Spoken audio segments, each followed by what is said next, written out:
দেখুন, ভোট তো দেওয়া দরকার, প্রত্যেকটা নাগরিকের দেওয়া দরকার, কারণ একটা ভোট দেশের ভবিষ্যতের জন্য কাজে লাগবে এবং দেশের সুন্দর সিস্টেম প্রক্রিয়া তৈরি করার জন্য কাজে লাগে।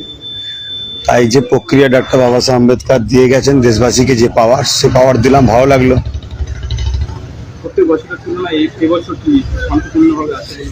দেখুন, আজকেই প্রথম আসলাম, এসে তো দেখছি সিস্টেমটা অনেক কড়াকড়ি করেছে এবং আধার কার্ড বলুন এবং তার যে রিসিভ একটা বাড়ি বাড়ি নির্বাচন কমিশনের তরফ থেকে দিয়েছে, সেই রিসিভ আর আধার কার্ডের সঙ্গে বা ভোটার কার্ডের সঙ্গে মিলিয়ে তাকে এন্ট্রি হতে দিচ্ছে, অন্য কাউকে ফিড করতে দিচ্ছে না।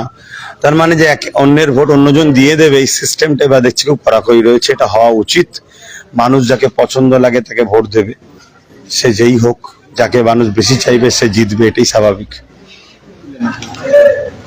দেখুন, ভোট তো দেওয়া দরকার, প্রত্যেকটা নাগরিকের দেওয়া দরকার, কারণ একটা ভোট দেশের ভবিষ্যতের জন্য কাজে লাগবে এবং দেশের সুন্দর সিস্টেম প্রক্রিয়া তৈরি করার জন্য কাজে লাগে। তাই যে প্রক্রিয়া ডক্টর বাবা সাহেব আম্বেদকর দিয়ে গেছেন দেশবাসীকে, যে পাওয়ার, সে পাওয়ার দিলাম, ভালো লাগলো।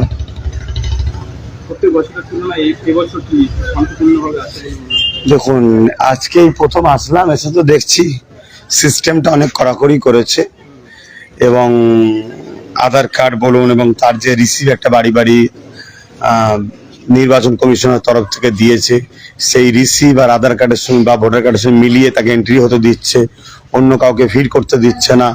তার মানে যে অন্যের ভোট অন্যজন দিয়ে দেবে, এই সিস্টেমটা এবার দেখছি খুব কড়াকড়ি রয়েছে। এটা হওয়া উচিত। মানুষ যাকে পছন্দ লাগে তাকে ভোট দেবে, সে যেই হোক। যাকে মানুষ বেশি চাইবে সে জিতবে, এটাই স্বাভাবিক। আরে ওটার দিকে পরে ভাবা হবে। ধন্যবাদ। এখন আপনার স্মৃতি ভাইজান শান্তি ভোট দিয়ে বেরোলে দেখলেন, আপনারা শুনেছেন যে উনি বললেন যে খুব শান্তিপূর্ণভাবে ভোট হয়েছে।